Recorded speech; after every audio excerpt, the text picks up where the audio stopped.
Tidak ada jaminan orang yang rohani atau yang berkutat di dunia rohani tidak mengalami lagi pergumulan kedagingan. Setiap orang, siapapun dia, mau yang rohani atau yang tidak terlalu rohani, pernah mengalami pergumulan kedagingan karena sesuai dengan apa yang Tuhan Yesus pernah katakan, bahwa roh penurut tetapi daging lemah. Ini adalah satu fakta yang tidak pernah dapat diganggu-gugat. Begitu pula di dalam kitab suci, orang-orang yang bahkan dikatakan dipimpin oleh Roh Tuhan itu juga kerap dan masih mengalami pergumulan kedagingan. Inilah sesungguhnya peperangan setiap orang beriman yang percaya kepada Tuhan, tetapi selama masih hidup di dunia ini, godaan-godaan kedagingan tidak pernah akan pergi hengkang menjauh daripadanya. Bukankah Tuhan Yesus pun di dalam kisah pelayanannya, ketika dia dipimpin dan dituntun oleh Roh Kudus atau Roh Allah, maka pada saat itu pula dia mengalami dicobai dalam hal keinginan dagingnya di padang gurun setelah ia berpuasa. Dan ini semua memberitahukan kepada kita tentang betapa perlunya kita berhati-hati untuk supaya sekalipun kita mempunyai roh yang penurut, jangan lupa daging kita itu lemah. Termasuk pula hal-hal yang kita sukai di dunia ini, entah itu berupa apa atau berupa siapa. Bisa jadi berkat, tapi hati-hati, itu juga bisa jadi jerat. Saya Nikolas Kurniawan menemani di dalam Sabda Tuhan hari ini. Sabdanya menyapa dari kisah sekali lagi tentang Simson yang dipanggil Tuhan sebagai hakim Israel.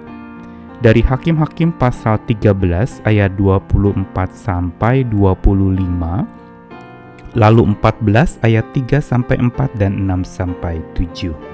Lalu perempuan itu melahirkan seorang anak laki-laki dan memberi nama Simson kepadanya. Anak itu menjadi besar dan Tuhan memberkati dia.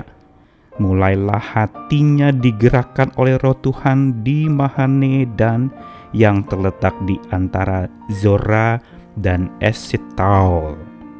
Lalu ayat 3-4 pasal 14, tetapi ayahnya dan ibunya berkata kepadanya, tidak adakah di antara anak-anak perempuan sanak saudaramu atau di antara seluruh bangsa kita seorang perempuan sehingga engkau pergi mengambil istri dari orang Filistin, orang-orang yang tidak bersunat itu?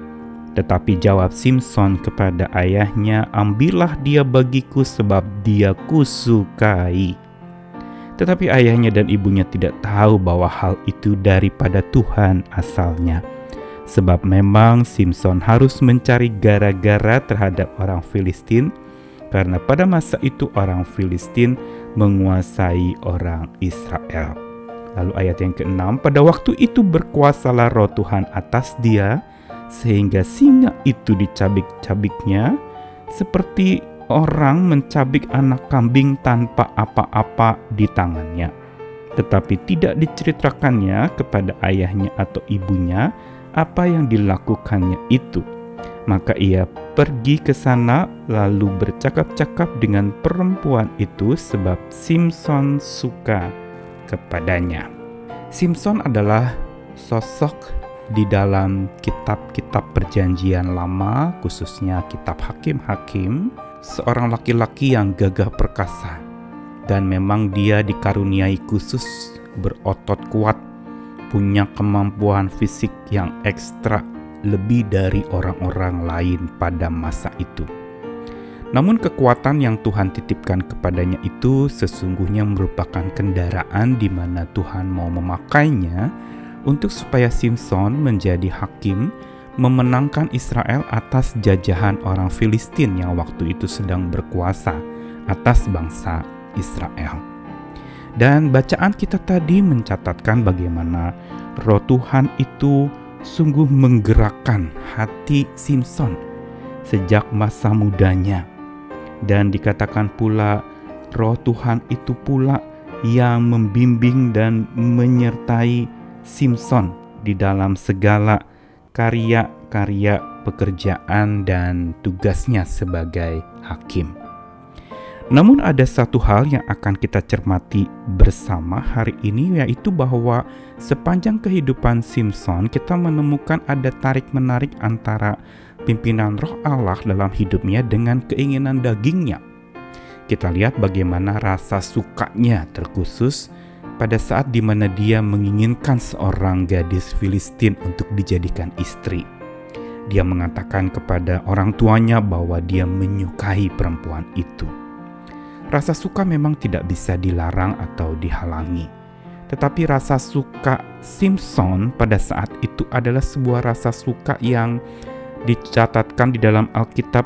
Tuhan memberikan rasa suka itu karena itu merupakan pintu untuk lalu kemudian Simson bisa mengalahkan orang-orang Filistin pada waktu itu lewat rasa sukanya kepada seorang perempuan Filistin yang lalu kemudian dia ambil menjadi istrinya. Tetapi di sini kita bisa melihat bahwa memang pada waktu itu Tuhan memakai rasa sukanya untuk Simson bisa masuk di dalam sebuah pertempuran yang sesungguhnya yang Tuhan kehendaki. Namun sepanjang perjalanannya lagi kita lihat kisah tentang Simson dari bagian-bagian lain setelah dia menjumpai seorang gadis Filistin itu, masih ada lagi banyak kisah-kisah di mana antara rasa suka Simson dengan pergumulan keinginan dagingnya. Sehingga rasa sukanya itu, pergumulan kedagingannya itu tidak punah sekalipun ia sudah dikuasai oleh Roh Tuhan. Dan perihal menyukai apapun atau siapapun juga, pada faktanya memang dalam kisah Simson ini bisa jadi berkat yang memikat lewat rasa sukanya kepada seorang gadis Filistin menjadi pintu untuk Tuhan berkarya bagi Israel untuk mengalahkan orang Filistin. Tetapi rasa suka Simson ini juga bila tidak hati-hati bisa jadi jerat yang mengikatnya, yang menjerat dia, yang menjadi perangkap untuk lalu kemudian jadi bumerang yang menjatuhkan dirinya sendiri. Dan kita lihat di kisah Simson mengalaminya.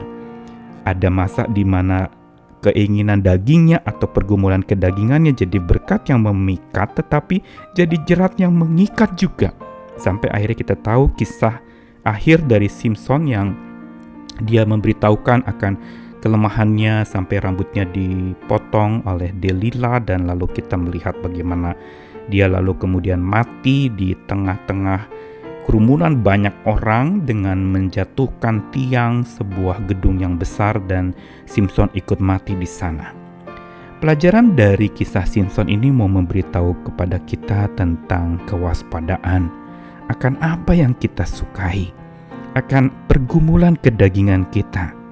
Ketika kita menyukai apapun atau siapapun juga, hati-hati, itu bisa jadi jerat yang mengikat bila kita tidak punya hikmat dan tidak taat di dalam mengungkapkan atau mewujudkan apa yang kita suka itu.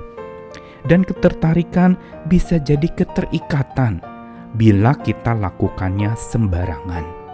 Tetapi ketika ketertarikan kita bawa kepada Tuhan dan Tuhan yang membimbing serta menyertai kita, itu tidak akan jadi keterikatan, tetapi justru itu menjadi pintu berkat untuk Tuhan berkarya dan menyatakan kuasa-Nya lewat apa yang kita sukai itu atau lewat siapa yang kita sukai itu. Karena itu hari ini mari kita belajar berwaspada. Pelajaran dari Simson mengajarkan kepada kita untuk hati-hati di dalam apa yang kita suka. Lakukanlah itu dengan hikmat dan taat kepada Tuhan supaya tidak jadi jerat yang mengikat, tetapi jadi berkat yang memikat dan berkat yang justru nama Tuhan dimuliakan. Berserahlah terus kepada Tuhan, hiduplah dalam berkat-Nya dan minta hikmat serta selalu taat kepadanya. Amin.